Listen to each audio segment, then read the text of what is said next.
My name is Michael McQuarrie. I am the director of the Center for Work and Democracy here at Arizona State University, and today I'm joined by John Womack, um, who is Emeritus Professor of History at Harvard University.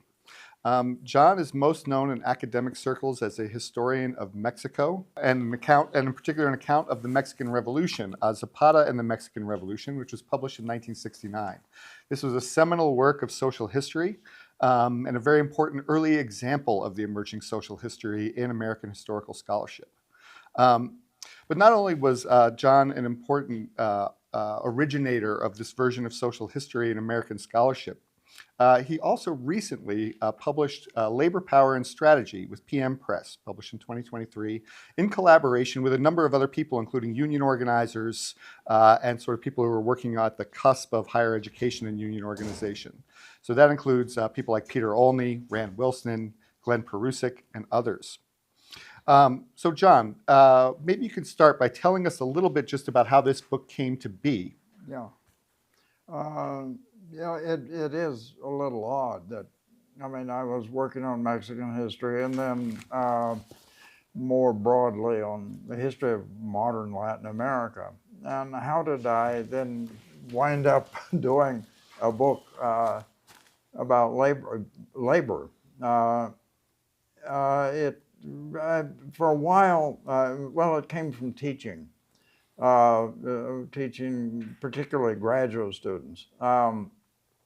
We had to give senior faculty, which I became, had to give seminars. And for a long time, since the first book I published was about rural Mexico and the land and people who worked it, I thought I ought to be that was supposed to be what I knew about. And so I thought I should give seminars on sort of the history of those subjects. But after a while, I had already decided that I wanted to write, after the book about Zapata, I wanted to write a book about Mexican labor. And so by the time I was teaching these seminars, I was still dealing with land and rural people. And I thought, this doesn't make much sense because what I'm actually doing research on now is labor. And so I started teaching about that, and I began to write. And what I started to write was about the social in the vein of what other historians, particularly American and English historians, were writing about labor, which was what they called the social history of labor, which was more about what people did when they were not at work. And so I was writing about that, about migrants and the sort of different activities in their lives off work. And I thought, this isn't what I want to write about. I want to write about what they were doing at work. And so I began to study that. And I thought, particularly industrial work, not artisan work, but where just it's one guy working with some kind of raw material to make things, and there's only one person or his family involved. But these were industrial workers in textiles, on the railroad, in the oil industry. I thought, there's no such thing as a generic railroad worker. These people all work in different sort of departments. And so that led me to thinking about how do I question, where would I find out about their work? And I thought, well, they're working with the same machines that workers work with elsewhere. And so it's really a matter of them and their machines. And so I thought, well, this would be about labor in general. Any workers have to deal with each other and from one department of work and one set of machines with another department and another set of machines. And so from that, I found my way back to a book I'd read long before, John Dunlop, and a book, Industrial Relations, it was called. And so there I discovered that what Dunlop called strategic positions in the technical divisions of labor. And that really got me started. And I then was able to give some, really make some advances in what I was teaching. And also, as I began to write, and so I had to go back and rewrite entirely the part that I'd already done on railroads. And then a student in one of the seminars asked me if I would do a sort of a conference on labor in Latin American history, and I did, and I wrote a sort of a paper for it, which then turned into I don't know, about 150-page paper that I gave at a conference in an international conference in Helsinki. And I think, I don't know, it was about the turn of the century, 25 years ago. And that really got me started. And from that, I thought, well, this is really interesting, this question of strategic positions. I should say that Dunlop said that there were strategic positions in 3 or 4 different sort of areas. Social, the market, legal or political, and technical. So I then, going from the technical question, I went back, I thought, who else has had this idea? And so I went back to sort of do a kind of an intellectual history of this idea of choke points. Where were they? Who was interested in this?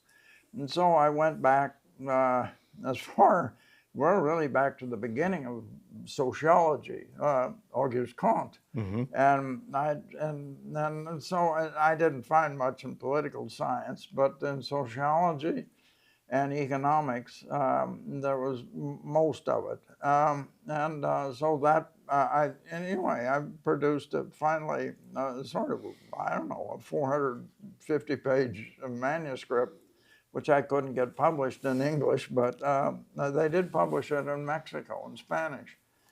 And but along the way, Peter had already discovered the paper that I did for Helsinki, and he and I then connected some point 25 years ago or more or less, and got to know each other. And so then I think it was in 2021 or 22, Peter and Glenn asked me if we could put together this book, Labor, Power, and Strategy. I think we didn't have a title for it yet, but and so there would be an interview with me and then comments by a bunch of other really very active labor organizers. And so the book then finally came out in 2023. And so you have it, but that's how it came from Mexican history to labor history, and then this book about power and strategy. So there are many, many things to discuss about this book. I Yeah. mean, one is, just the sort of way that you have used your academic position to really do a form of engaged scholarship where you're really trying to speak to very important issues for, in this case, the labor movement. But I know prior to that, you also wrote an important book on the Zapatistas that Yeah. connected them to a long history of Mexican rural protests. Yeah. And I'm afraid I sort of want to bracket that just because there's so much other stuff to get to here. But Yeah. you've been doing this for a long time. This kind Yeah. of very engaged scholarship. And Yeah. just briefly, I'm wondering what sort of drives you to do this sort of work, which is really relevant to movements or working people in the moment, even Yeah. if you're Yeah. mobilizing history to sort of Yeah. help inform Yeah. that. Well, I think it goes back to sort of uh, really my college years. I grew up in Oklahoma, and my family, it was a working family, and all my family, both sides were, they were carpenters. My father was a postal worker, a gas station operator, and sort of full-time mechanic and so on. And so that was a sort of, in the midst of that, I was growing up. And then in my teens, and I, I, I fell in with a group of people there in my hometown who they were sort of, this was in the 50s, and the sort of folk music was beginning to sort of pick up, and it caught on, among other places, in Oklahoma. And so I learned about Woody Guthrie. Uh-huh. And so that got me really very interested in these sort of social questions. And so I think I would date it from that. And when I was in college, we had to write senior theses, and I wrote one about a revolt in Oklahoma in 1917 against World War I. And they were all tenant farmers, black and white together, and they were going to march to Washington and hang Wilson because he'd lied to them about the war. Yeah. They tried to join the IWW, and but the IWW was having a convention. I think it was in Kansas City or St. Louis, and they went to the IWW and said, "Can we join?" And the IW said, "No, you're tenant farmers. They're cockroach capitalists." And so they thought, well, that doesn't make any sense to us. And so they called themselves a working class union. And that was under that banner they revolted. And so that thesis and all this stuff about that Woody Guthrie was singing about it affected me deeply. Yeah. And I think ever since then I've been, well, in some way engaged in a way with the labor movement in general. I mean, internationally. Okay. So there's, Labor, Power, and Strategy, in some ways it's a modest book, although it's derived from a huge amount of scholarship, in that it's a conversation between you and some organizers and a couple of academics about the issues that you raise in the book. But this has been an extremely widely discussed book. And, I think there's some reasons for that, and particularly the state of the discussion on the labor left.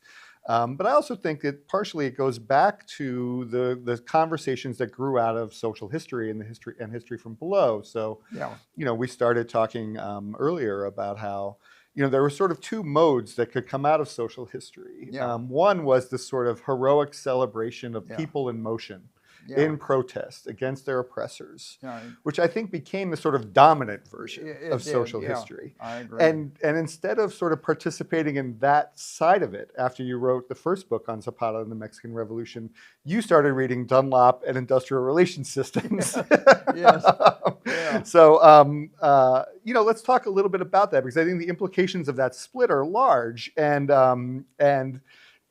people like E.P. Thompson, Herb Gutman, these people Yeah. get celebrated widely, Yeah. and John Dunlop probably less so. Yeah. Yes. Exactly. Yeah. I think actually, the manuscript of the book that got published and in the manuscript in English, I sent to Dunlop. He was still alive and active around Harvard. And he warmly congratulated me when I saved the letter.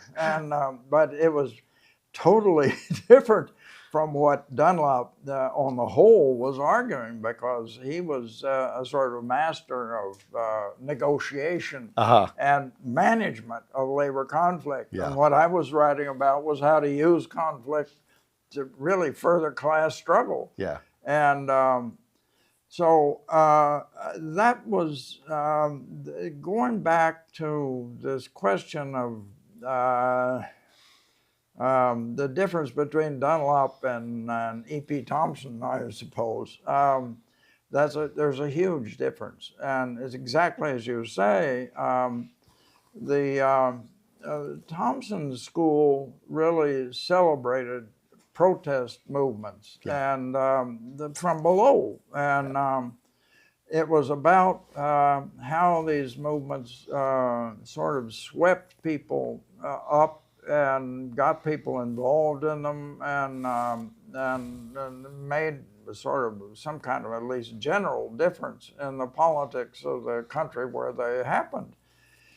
And what I was drawing from Dunlop was, I think, a kind of a different sense, a kind of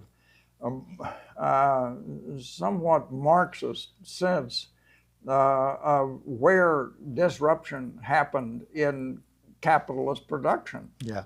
And and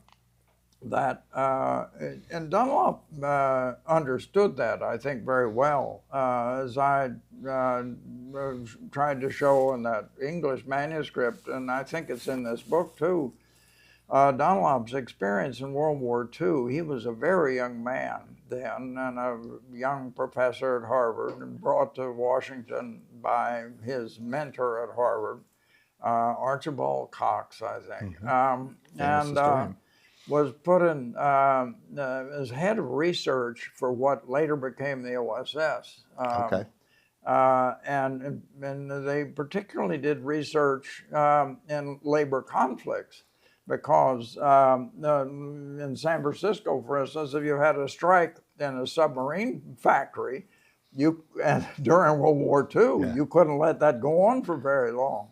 And so Dunlop, and it was sort of perforce, would have to fly out or somehow get to San Francisco and figure out what was really the problem, what was stopping work in the submarine plant. And so it was from that he developed this idea of strategic positions. And that was what captivated me, where work could be stopped, and how much work could be stopped by a small group of people. Then it got more complicated, as of course I should say that Dunlop had as a colleague in the economics department at Harvard, a Russian-born and raised economist, Leontiev, who sort of had really fostered a whole school of economic analysis called input-output analysis, and he and his students really had huge graphs of the American economy with everything divided up into departments. And you could then sort of trace what were the connections between the departments and which department could stop how many others.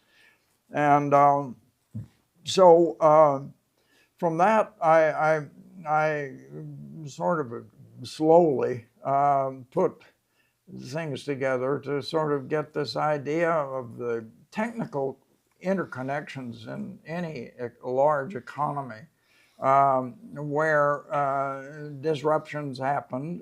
They happen all the time. but which matter most and which could matter most. And so that then led to the general sort of manuscript and the core of this book. So Thompson and that school were really celebrating protest. Yeah. And what I wanted to do was explain where effective protest happened and why it became effective and how effective could it be. And that's a somewhat, I don't know whether it's a larger or smaller or just simply different question, but it's certainly different, I think. And it comes more into the questions of class struggle than in the mechanics of class struggle, which I mean, for instance, in Thompson, it's very hard to find that.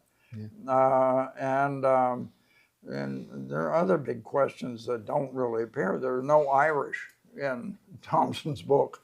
You think, so it's only about the English working class. And why is that so if there are Scots and Irish also in England?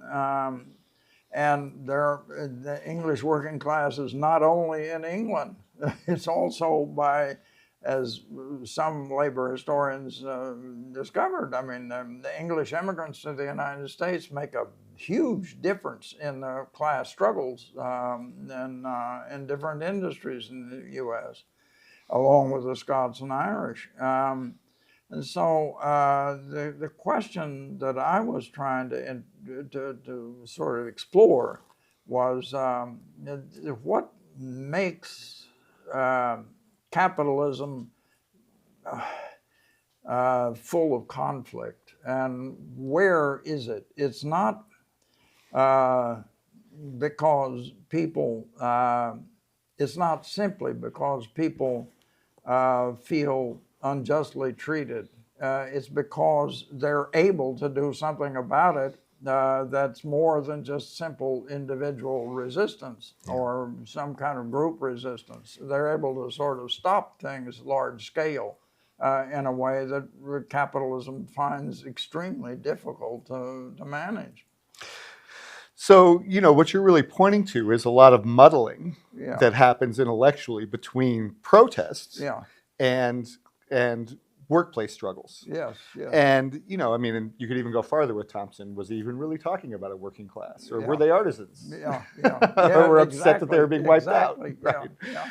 And a lot of the heroic tales about revolution that we have that came out of social history were really tales of artisanal struggles against capitalism. Exactly. Yeah. Well, in the case of places like Mexico or Cuba, it's peasants against capitalism. Right. So you have I'm gonna paraphrase what you say in this a little bit, but I think this is right on this point, which is you say you don't get leverage with feelings, you get it by holding power to cut off the capitalist revenue. Yes. Yeah. So yeah, let's just talk about that for a second, and I want to bring in one other part of this conversation, which is related to the discussion that happened in this book. So some people were criticizing you for not paying enough attention to associational power.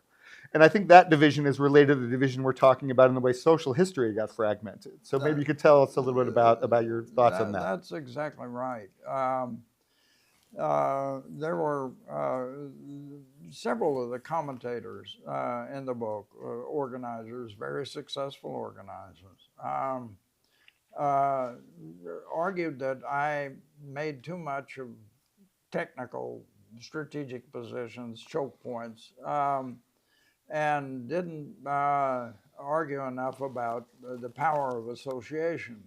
And I took those comments seriously, and I've thought a lot about it since then. And I talked maybe a couple of weeks ago, I happened to see one of the commentators, Katie Hodes, and we talked about it, and I remembered what I had thought about the comments. association, or to put it another way, is sort of the evocation of public support. How do you get public support for working class movements, or what makes a labor movement?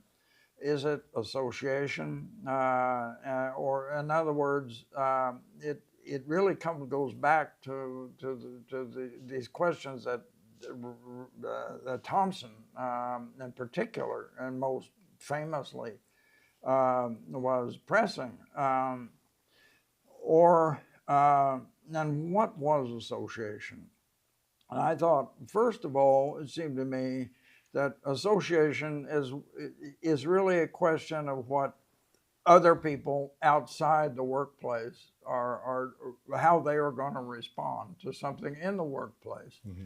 And so it's not, but technical position or strategic position and technical interconnections is something that only workers can do. So it's about really their action. Only they can do it. And association is something about what other people will do. And so they're very different questions. Association is I mean, it's obviously connected to a labor movement, but it's about the condition in which the disruption happens. It's a condition that is either favorable or unfavorable to the disruption, and but that's a very different question from the disruption itself, and who can make the disruption and how much of a disruption it is. And they're obviously closely connected. But in doing this interview with Peter and Glenn, and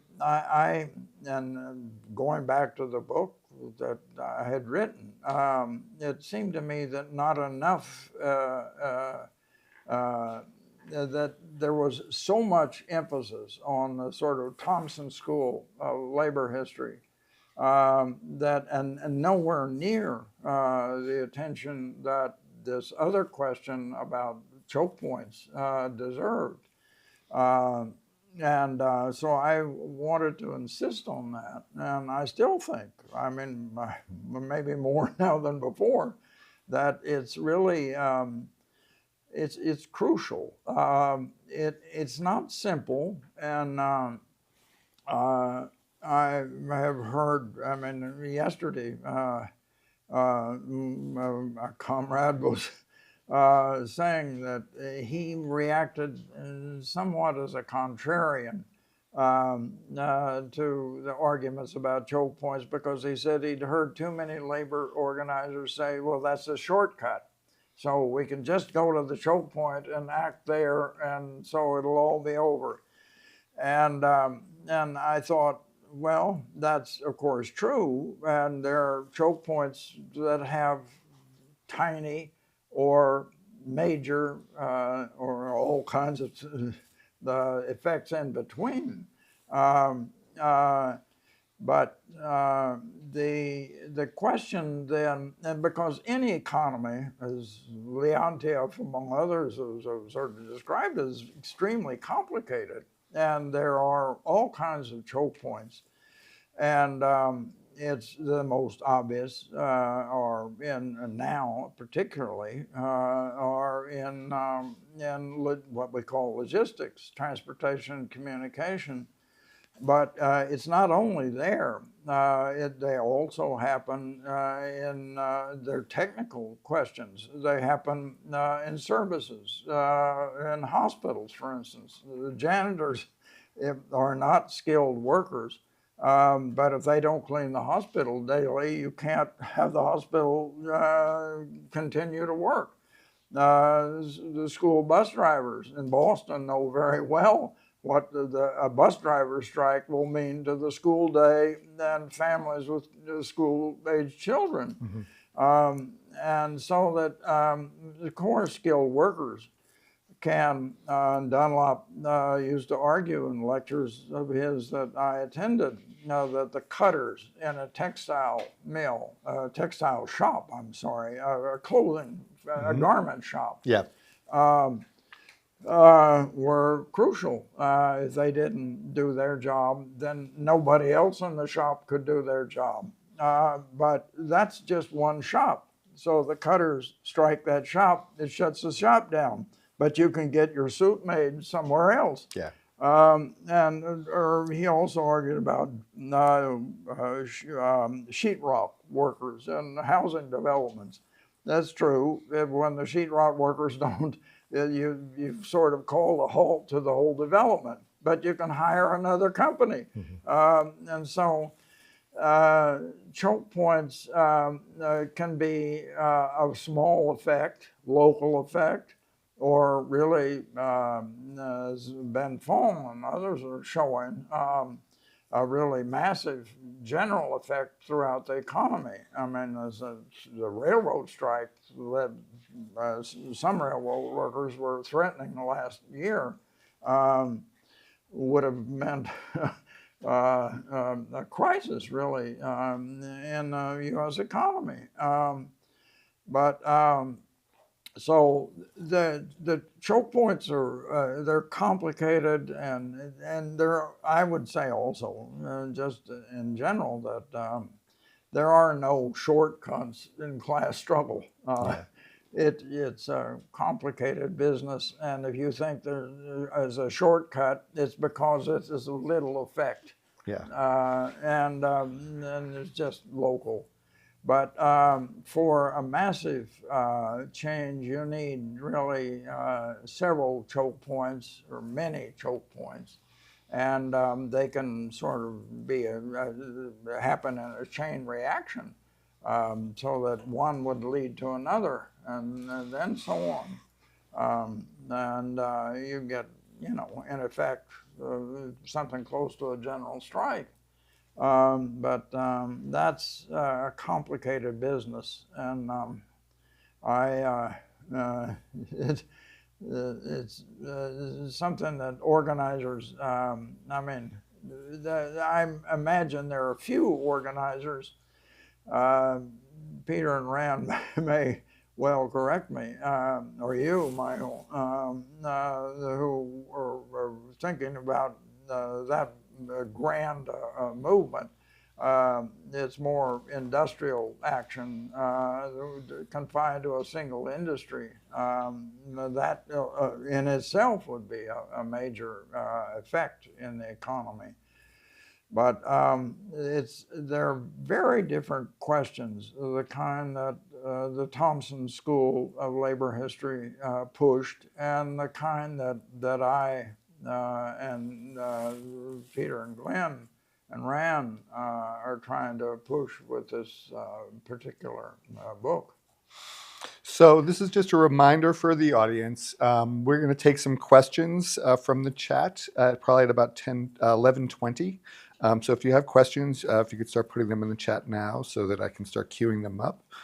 But turning back to you, this question, so we've talked about it in terms of this relationship between protests versus workplace struggle, which is meant to shut down the ability to derive consistent profits from the production or circulation process, right?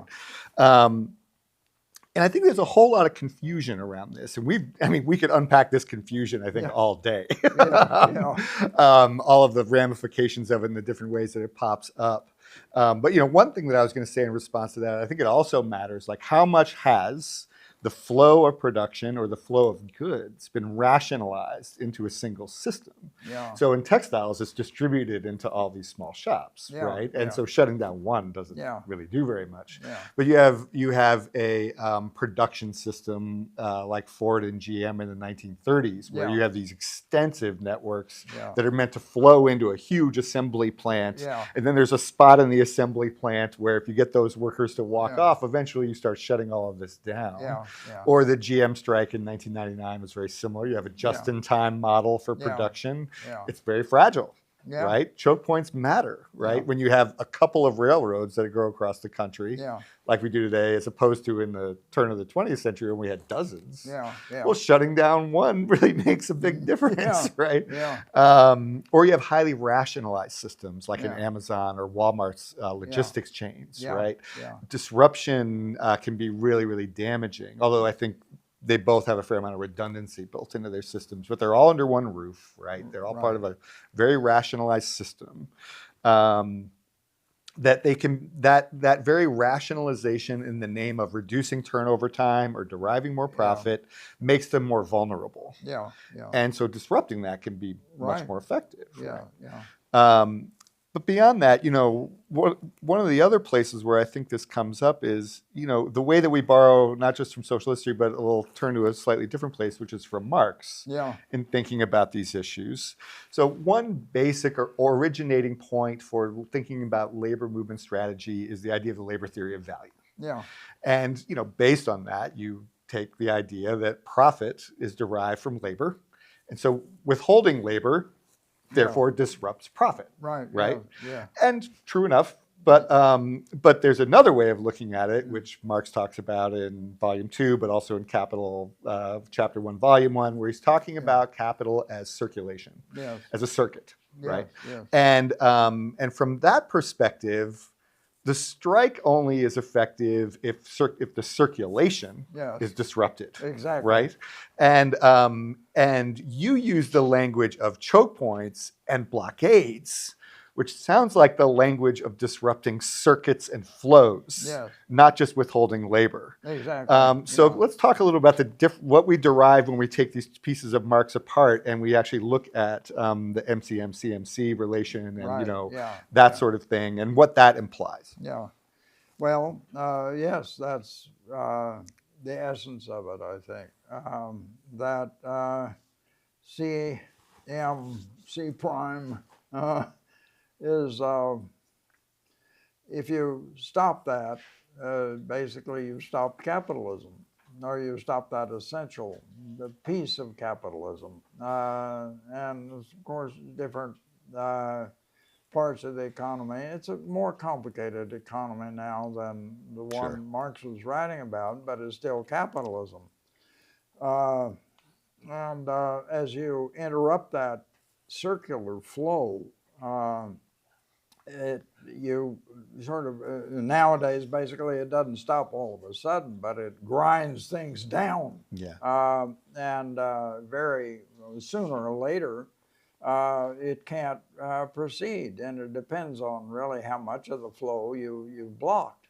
And in that way, I think Marx goes into these flows more in Volume 2 than in Volume 1. Volume 1 is really the essential part, I mean, of where value comes from and where it goes. But in Volume 2, he's much more interested in how it flows and who gets pieces of it along the way, who keeps pieces of it, and who is forced to pass more value along. And that's where I think you see the flow more vividly, and where it's possible to learn where to sort of what's the point of that is most effective in stopping the flow. Where is the point that would stop most of the flow?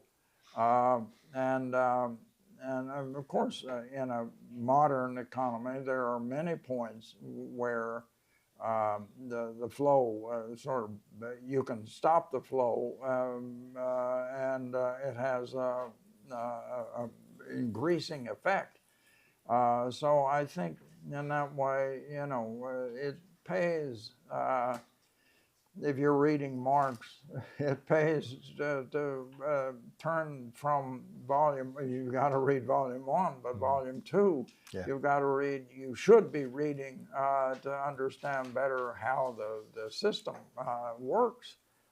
It's, you know, by its distribution is circular flow, and who takes part and who takes apart the flow of capital.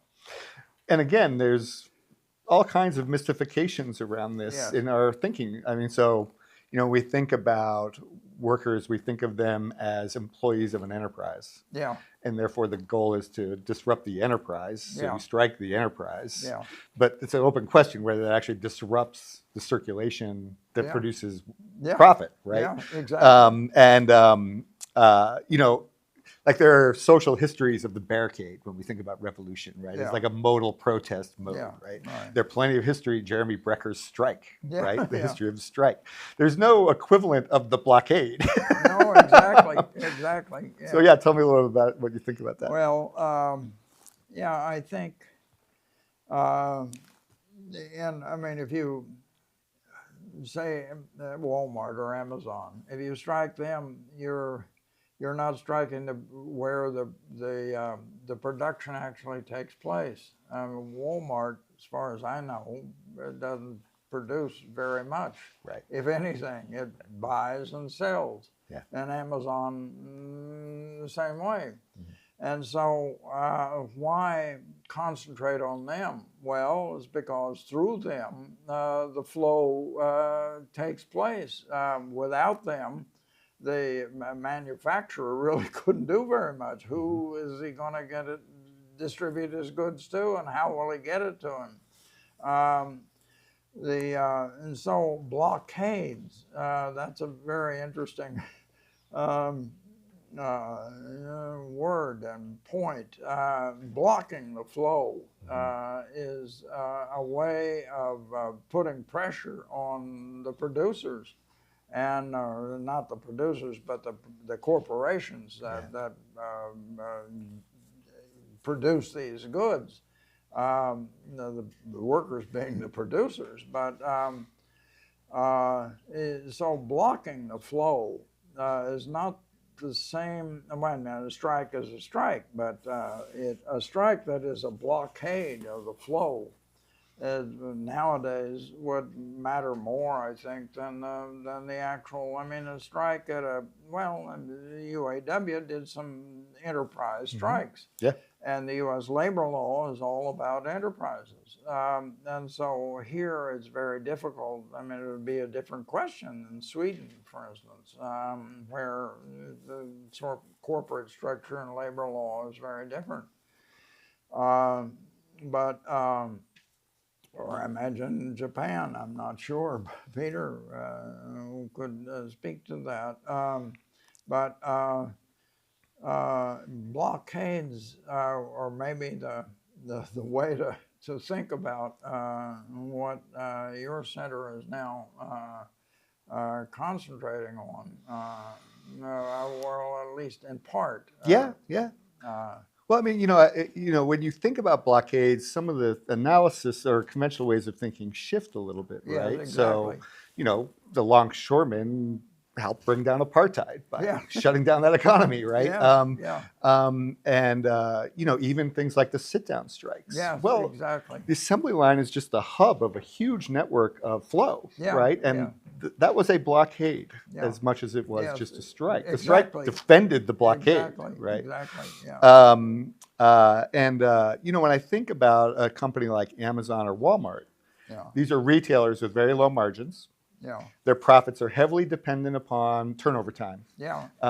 And so, even relatively brief blockades can really do damage. I have Stephen Myers, an economist at SUNY, one of the SUNY colleges, and he talks about how Amazon has negative several days turnover time, and that's really the source of their profits. Well, if you can make it so it's a positive turnover time, it shifts things a lot.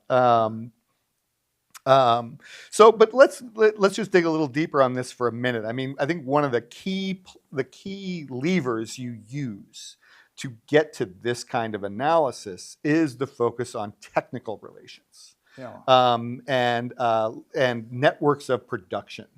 or even in this case with Amazon, it could be networks of circulation. Yeah. But really what you're talking about is networks from which profit is derived. Yeah. Right. But let's talk a little about technical relations and the significance and meaning of that for thinking about this, because I think that'll be helpful for people who want to step into this. Yeah, I think what when I started with this idea of technical relations, it really came from Dunlop, who was writing about the American economy in the 1950s, 60s, which was a very different economy from the economy now. And so I think I confined, and the labor stuff that I was trying to understand about Mexico really went back to the 1890s and 1900s, and so that was a very, very different economy too. Yeah. And so it really was about technical relations of production. And that's what this book in 2007 that came out in Mexico was about. But I think it's very different to think about it more broadly, and to include in technical relations the technical relations of circulation, and that's most obvious in the studies of logistics and transportation and communication. That's not production, I should. Well, it certainly deserves discussion, and to bring it really to the front of the discussion nowadays of labor, because so much depends on sort of the secondary process of retailers relying totally on distribution and transportation and communication. So there is reason why is most obvious nowadays, because that's where most attention is focused on these questions of the technical relations in logistics. But I still, I mean, you can't lose track of the technical relations and production itself. Sure. And because if you can't produce, there's nothing to distribute. Either way, capitalism loses business. So, just thinking about it, the analysis of an enterprise or a company. Yeah. What would analyzing technical relations enable you to see that viewing people as workers and managers not see? I think that would be a key question. Right? Yeah. Well, there was last night we were talking with an Amazon organizer, and I asked him who serviced Amazon trucks, and he said he didn't know, and he said, in fact, it's not universal. He said, the Amazon, in some cases, leases trucks to the drivers. Yeah. And so who's got the means of production? And so who is a worker and who is a lessee? Yeah. And my father was the same. He leased gas stations and did all the work himself. Yeah. And so was he a worker or an artisan or a lessee and sort of part of the corporation? Well, it brings us back to the IWW who were rejecting. Exactly. Right? Yeah. So I would say that, yes, exactly. that capitalism, I mean, bosses are, they're often way ahead of workers in understanding the ways they can fool around with this relationship between the means of production and the work that gets goods produced from the means of production. And so it takes still some work to figure these things out. But the question still comes from, where does profit come from? Yeah. And who gets the profit? And it's not the people who are doing the work. Yeah. Yeah. So, thinking about, we're in a period now when the labor movement's been in decline since the 1970s. Yeah. Um, where the organizing is happening is heavily in services, government, nonprofit sector, higher education. Yeah. One basic question is whether the disconnect between the organization of labor law around enterprises that are the source of profit and the actual organization of capitalism today, where you have Lucid, which is a major car company, has a few thousand employees because everything else is subcontracted, right? It's a brand. It's not a production enterprise.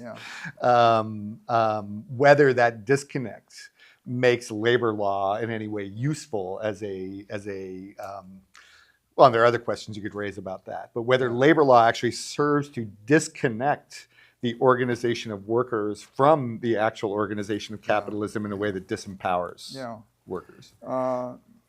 Yes. Okay. I think labor law, as they wrote it in the 30s, was about the economy then and all about enterprises. And it still is, and as far as I understand it, anyway. But that relates only very partially and weirdly to the actual economic organization of the country. And so there was a labor historian in the I think in the 1980s. I can't recall his name now, but he argued that from the beginning, labor law had been so disconnected in a way from the way labor struggles actually began to happen during the war and then after the war, that workers would do better not to rely on the labor law, but just to do what actually worked for them, which would not be necessarily according to the labor law. And so the labor movement, to the extent that it's been shaped by labor law, increasingly so because of the lawyers that work for the unions, are really sort of dealing with sort of a script that is too old. Yeah. And that unions in that sense, or labor struggles, really would do better to simply look more pragmatically at where choke points and support exist, and to act in that way rather than according to labor laws. I mean, a lot of those, for instance, the teacher strikes a few years ago in West Virginia and Oklahoma and a couple of other states were really, I mean, they were all against the law. And there have been 3 or 4 teacher strikes in Massachusetts that are simply against the law, but they nevertheless succeeded. And so there may be good lessons in that for the rest of the labor movement. Yeah. So we're going to take a question from the chat. And I Okay. think this actually brings us back to the start. So this is from a friend of the center who's an undergraduate student at ASU. And he asks, this is Albert Plantillas. He asks, how would you compare labor power in Mexico versus in the United States? Mexico has larger union participation, but still lags behind the U.S. in real wages. Despite this, Mexico has experienced large increases in real wages, 25% increase between 2018 and 2024. So comparison between labor power in Mexico and the United States, what explains the difference in real wages? Or we could think about not just through wages, but comparative power in their economies. So. Well, that's a good question. The Mexican labor movement for a long time barely existed. The only real movement was from unions that were outside the sort of official union structure. Over the last 30 years or so, there have been more movements to break free from that structure, but that structure still exists. And the idea that real wages have increased 25% on the last few years, I think a lot of that is those are official figures, and they mainly come from sort of shifting figures back and forth, and it's very hard to see that the Mexican working class has got 25% off better than in the last few years than before. They take money from one sort of part of the federal budget and sort of pass it back and forth. But in particular, I would say that they revised and under some pressure from the U.S. labor movement, free trade agreement has allowed some good pressure in Mexico, so that they can in effect sue in U.S. courts about being prevented from organizing in Mexico, and that's a good thing, I think.